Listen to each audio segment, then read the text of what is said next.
Good morning. This is my first Sunday teaching Sunday school, and we were hit construction on I-55. We were late leaving the house with them. Hit construction on I-55, backed up traffic on State Street, and then technical difficulties. That's fitting. This morning we're going to talk about Calvinism. I'm going to cover part one. Graham had texted me about 6 weeks ago and asked if I would do a lesson, and I said, sure.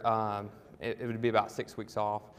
And I said, that's no problem. I said, is there a particular topic you want to speak on? And he said, yes, Calvinism. And the two things I knew about Calvinism immediately popped into my mind, and those were, one, it's named after John Calvin. Number two, it deals with predestination, and since that's not controversial, I figured it'd be a good time for my first lesson. And so I'm going to cover part one, just to kind of give you some background on Calvinism, what it is, where it came from, and some of the main principles of Calvinism. And then Graham's going to cover part two and talk about some modern trends in Calvinism and where we see that today. So first, what is Calvinism? The first point here, that's really my definition as far as a subset of Protestant Christian beliefs. Dictionary.com defines it as the doctrines and teachings of John Calvin or his followers, emphasizing predestination, the sovereignty of God, the supreme authority of the Scriptures, and the irresistibility of grace. And without getting too much into Graham's lesson, it's commonly associated today with Presbyterians, but there's also some Baptists will describe themselves as Calvinists. I think John Piper actually even would call himself a Calvinist. And a sidebar on about the Presbyterians, when I told Haley, my wife, that I was going to be doing this lesson, she got all excited about the Protestant Reformation, learned more about John Calvin. She didn't grow up going to a Presbyterian church, but she went to Presbyterian Christian school, and so they studied this in detail. So she already knew more than I have learned about Calvinism. So if there's any questions at the end, I'm just going to direct them to Haley. All right, so Calvinism, where did it come from? As its name suggests, Calvinism was named after John Calvin, who lived from 1509 through 1564. He was initially a lawyer by trade. That's what his dad wanted him to do. However, he was really drawn to the theological studies, and so that's where he ultimately focused his efforts. And he wrote the Institutes of Christian Religion. And those were basically John Calvin's takes on what Christianity should look like and how you should become, or how Christians should act. And the term Calvinism was actually used to discredit John Calvin's teaching. Back in the day, or this era of the Reformation, when these new ideas were coming along to challenge the Catholic Church that was in place at the time, the existing church would try to downplay these new teachings by ascribing the thoughts to an individual and saying, well, that is his own individual thoughts, as opposed to coming or having its source rooted in the Word of God. So this was actually not a preferred term by any means. In fact, John Calvin said, quote, "They could attach us no greater insult than this word Calvinism. It is hard not to guess where such a deadly hatred comes from than that they hold against me." And even today, sometimes people prefer not to use the word Calvinism, and they would prefer to use the word Reformed. So a lot of college campuses have Reformed University Fellowship, or RUF, and so that's an example of using the word Reformed. And I think to understand kind of where John Calvin was coming from and the significance of his institutes that he drafted, it's important just to understand the context in which he lived, and that was during the time of the Protestant Reformation. The Protestant Reformation was from 1517 through 1648. and began with Martin Luther posting the 95 Theses on the church door. And that's really what started this movement. It was continued by John Calvin, John Wycliffe, and some others. And what we saw during this time period was a radical change from the traditional Catholic Church. One thing they spoke out against was certain practices such as purchasing indulgences. The Catholic Church at the time taught that I guess even good people who would go to heaven would spend time in purgatory to answer for their bad deeds, and Christians could purchase indulgences to help them out in that period. And that was not rooted in the scriptures, but then individuals, citizens, did not have access to the Bible for most of this time frame. So that was something that the Reformists pushed for, and you actually saw 3 versions of the English Bible published during this time frame. The Great Bible in 1535, the Bishop's Bible in 1568, and the King James Bible in 1611. And then the Protestant Reformation period ultimately ended with the 30 Years' War, which was a religious war, and the Peace of Westphalia. So with that context in mind, I just want to give a little more detail on John Calvin's life. Because of his Reformed views and beliefs and teachings, he actually had to flee from France, where he was from, and he ultimately settled in Geneva, Switzerland in 1536. But this was not a planned move by John Calvin. He was actually headed to Strasbourg to study under Reformed theologist Martin Bucer. But the most direct route to Strasbourg was blocked due to a war. So he made a detour and intended to stay only one night at an inn in Geneva.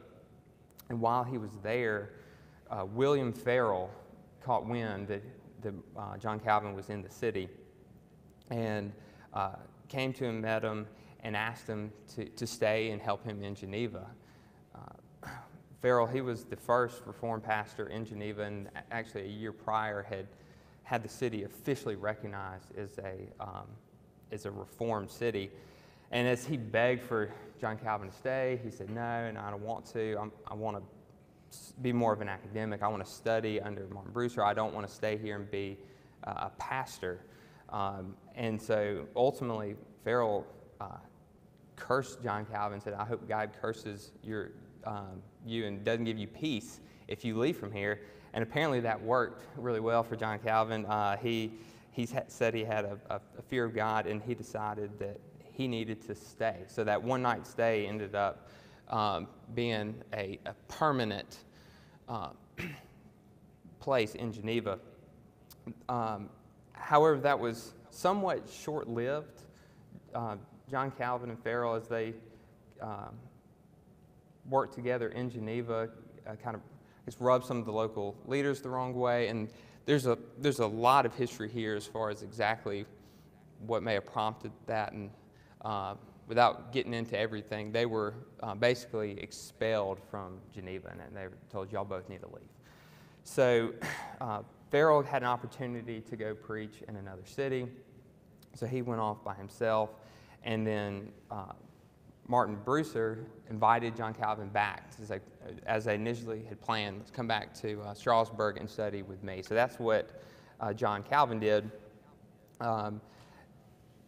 When he was in Strasbourg for a few years, John Calvin, he didn't have a set church. I think he studied and kind of traveled around. And then ultimately, he was invited back to Geneva in 1541 after about a 5 years absence.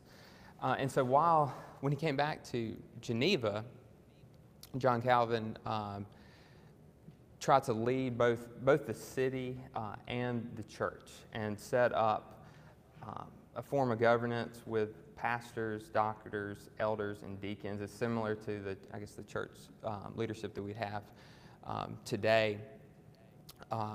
He also set up an ecclesiastical court known as a consistory that would hear disputes and acted similar to our courts now. I'd also add that this governance structure seemed to work really well. Each person had a distinct role for the pastors, the elders, and the deacons. I can't remember if it was the elders or the deacons. One of their responsibilities was to look after people in the community, widows, fatherless, the poor, and things like that. And so they would help coordinate resources to them. And I think there were some outsiders visiting the city at the time and commented on how well off the city was under this sort of leadership. No separation of church. Yeah, there was not separation of church and state, or to the extent there was, it was minimal, not like we have today. And John Calvin preached up to 5 times a week. He usually preached twice every Sunday and then 3 times during the week, in addition to his other roles and obligations that he had. And he also continued reviving the institutes, which was his initial work that kind of caught international attention. And from what I read up on, it seemed like Calvin really almost just worked himself to death almost, just unrelenting. As he got later in life, he was sick, so sick that he couldn't even walk to the church to preach. But so he would sit in his bed and have people come into his house and stand there and listen to him preach. And when someone asked him, he said, why are you working so hard? Why don't you take some rest? And he was like, what would you have me do? The Lord return and catch me being idle? And so he couldn't stop. And he also worked on revising the institutes, which were so substantial they're almost a complete rework of his original publication. He added 25 chapters, so it ended up being an 80-chapter volume at his death in 1546. So, next part is, what are some of the Calvinistic beliefs? Now, this was interesting to me that I didn't know. I guess I had no idea of it before I studied this. Was that most people today, like if you search for Calvinists in the points, you find the 5 points of Calvinism, which are apparently the 5 major tenets of their beliefs, and they're known by the acronym TULIP: total depravity, unconditional election, limited atonement, irresistible grace, and perseverance of the saints. And without going into great detail into each of these, essentially, John Calvin taught that, of the sovereignty of God and how humans could not accept God's salvation. Like God chose who He was going to save, and He would call them, and if they were called, you couldn't even resist God's calling, and you would come to Him, and then you could not even fall out of grace. But the interesting point I found was that these were not intended to encompass all Calvinist beliefs. These 5 points actually were drafted in response to the 5 articles of the Arminian Remonstrance. And so, background on that, Jacob Arminius lived from 1560 to 1609. So he was born until the last few years of John Calvin's life, but he studied under one of John Calvin's successors at the local university, Theodore Beza. And over time, he began to disagree with or discredit some of the Calvinistic beliefs, and he really pushed for free will in salvation, as individuals should be the ones who choose to accept whether or not they believe in God, where they want to accept salvation, and things of that nature. So in 1610, which was actually, after Jacob Arminius had already passed away, some of his the Arminians had issued the 5 articles of remonstrance, which were conditional election, unlimited atonement, deprivation, resistible grace, and assurance and security. And so you can kind of see how these differ from the 5 principles of Calvinism. You have the conditional election versus unconditional election. Arminianism's focused on unlimited atonement, whereas Calvinists have limited atonement. So under the 5 principles of Calvinism, the limited atonement would say that Christ died for the elect, and the unlimited atonement was Christ died for anyone who would, or for everyone. And so these were some of the differences that you can see. And then the Calvinists actually responded at the Synod of Dort in 1618 and 1619, which is about a 6-month period where they wrote the 5 points of Calvinism actually as a response. So that's what I found really interesting, is that how those 5 points that I think we know a lot about today, or hear most about today, actually came to being almost 50 years after John Calvin passed away, and were done in response to the 5 articles of remonstrance. And I've never read the Institutes published by John Calvin. I'd be curious if any of you who have, the extent to which he expounds on any of those points. So that, I think if you look at the 2 doctrines, it kind of raises some questions, from free will, grace of God, both. And I had some verses here I just wanted to touch on, and I'll get some people to help read, starting with John 3:16. And if someone has it, they just want to. For God so loved the world, he gave his only begotten Son. Whosoever believes in him shall have eternal life, shall not perish. All right, and then good job. And I looked that one up. and then 2 Peter 3:9. Someone has that? The Lord is not slow in keeping his promise, as some understand slowness.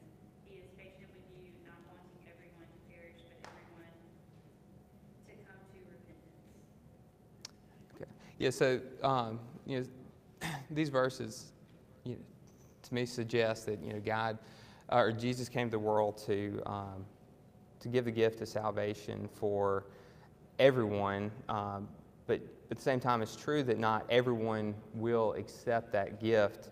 Does someone have Mark 10:17 through 27, the parable of the rich young ruler? As he was setting out on a journey, a man ran up, knelt down before him, and asked him, "Good teacher, what must I do to inherit eternal life?" "Why do you call me good?" Jesus asked him. "No one is good but one, God. You know the commandments: do not murder, do not commit adultery, do not steal, do not bear false witness, do not defraud, honor your father and mother." He said to him, "Teacher, I have kept all these from my youth." Then, looking at him, Jesus loved him and said to him, "You lack one thing. Go, sell all that you have and give it to the poor, and you will have treasure in heaven. Then come and follow me." But he was stunned at this command, and he went away grieving, because he had so many possessions. Jesus looked around and said to his disciples, "How hard is it for those who have wealth to enter the kingdom of God?" But the disciples were astonished at his words. Again, Jesus said to them, "Children, how hard is it to enter the kingdom of God? It is easier for a camel to go through the eye of a needle than for a rich person to enter the kingdom of God." So they were even more astonished, saying to one another, "Then who can be saved?" Looking at them, Jesus said, "With men it is impossible, but not with God, because all things are possible with God." All right. So here you have the example of the the rich young ruler who is recognized who Jesus was, came to him, was given the opportunity to make a decision whether he was going to follow Jesus or not, and he didn't, which kind of raises a good question: is Do you think that surprised Jesus when he said, when the rich young ruler turned away? I, you know, probably not. I think Jesus knew and used that as a teachable moment. I guess he could have also used it as a teachable moment had he said, "You're right," and left everything and followed him right there and on the spot. So, I mean, either way, it could have been, would have been a teachable moment. But more on whether or not our actions surprise God, I want to look at Isaiah 40:13 through 14. Does someone have that? Who is measured the Spirit of the Lord, or what man shows him his counsel? Whom did he consult, and who made him understand? Who taught him the path of justice, and taught him knowledge, and showed him the way of understanding? Okay, so there we have God saying that He knows everything, from the beginning. And then also we have Romans 8:28 through 30. If someone wants to look up these last two verses too, we'll go through these real quick. And we know that God causes everything to work together for the good of those who love God and are called according to His purpose for them. For God also knew His people in advance, and He chose them to become like His Son, so that His Son would be born among many brothers and sisters. And having chosen them, He called them to come to Him. And having called them, He gave them right standing with Himself. And having given them right standing, He gave them His glory. Yeah, so the Romans 8:29 through 30 were are key verses used in support of predestination, election. But I thought the interesting point, including Romans 8:28 in there, that all things work together for the good that love God, is that it just gives an example of if God can make things work together for good, He inherently knows what is going to happen in the future, what's happening now and what's going to happen in the future, so He can make all those points work together. And then we have Jeremiah 1:5. Before I formed you in the womb, I knew you. Before you were born, I consecrated you. I appointed you a prophet to the nations. Yeah, so here, that's an example of God talking about Jeremiah, saying that before Jeremiah was even born, He knew that He was going to have Jeremiah be a prophet and, prophesy about what was to come. So, God obviously knew the impact that Jeremiah was going to have on this earth before he was even born. And then finally, Romans 9:17 through 18. For Scripture says to Pharaoh, I raised you up for this very purpose, that I might display my power in you, that my name might be proclaimed in all the earth. Therefore, God has mercy on whom He wants to have mercy, and He hardens whom He wants to harden.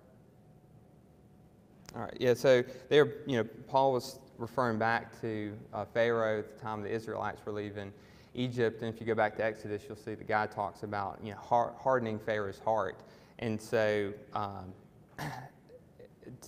to serve the purpose that he had for his people. So again, in contrast to Jeremiah, there's an example of God, I guess, knew that Pharaoh was going to make the wrong decisions before his own purpose, and that didn't surprise him at all. So anyways, these verses to me just kind of raised interesting questions, difficult questions for, I think, the human mind and our finite minds to understand and grasp is, if God knows everything and He knows the decisions we're going to make, but if we have free will to choose how we're going to act, how do we reconcile those? Does that make God the author of sin? These are tough questions that come up, and so I'm going to let Graham tackle those next time in Calvinism Part 2. So, are there any questions on this? The background and history leading into Calvinism? Yeah. I went to RTS and went to Washington Seminary for several semesters in systematic theology, and it is something when you sit in there and just hear the institutes, learn the institutes. But a big difference, that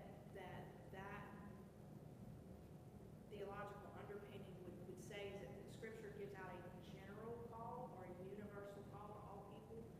So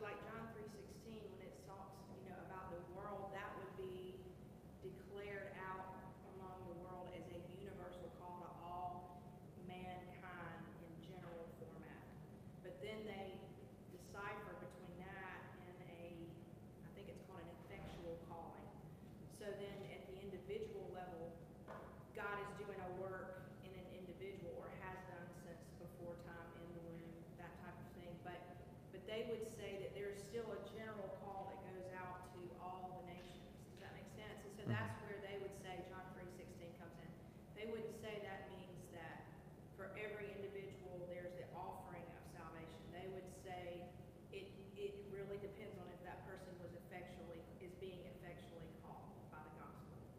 Okay. It's just it's a different, and the covenantal theology behind everything is so huge into this that it all starts, with Abraham. So it's fueling from covenantal theology from the Old Testament. But I just sat and wrote notes because, I agree free will and all that is a difficult topic, but a loving God, I don't think would choose to send some to hell and some to heaven. And you have no choice in the matter. That's just not what my Bible, that's just not the God I know. That's why Jesus came. And some are going to reject. And God does know, but Yeah. It's interesting points. Graham, sounds like we may have someone else teach the second part of the lesson. I Yeah. was just kind of hoping to get the differences while we beat them to lunch, Yeah. The Presbyterians. Oh, yeah. Services in early, beat them to lunch. That's what we're talking about. Yeah. So, all right. Are there any other questions before we wrap up here? All right. Dr. Ashford, you want to close this? Heavenly Father, thanks so much for your word, your spirit, and for your plan for us. You have a plan for every one of us that is to prosper us and not to harm us. Thanks for loving us so even though we don't deserve it. We pray that in this week you will heal us, forgive us, and help us to understand your will freely. These things we ask in Master's name. Amen. Amen.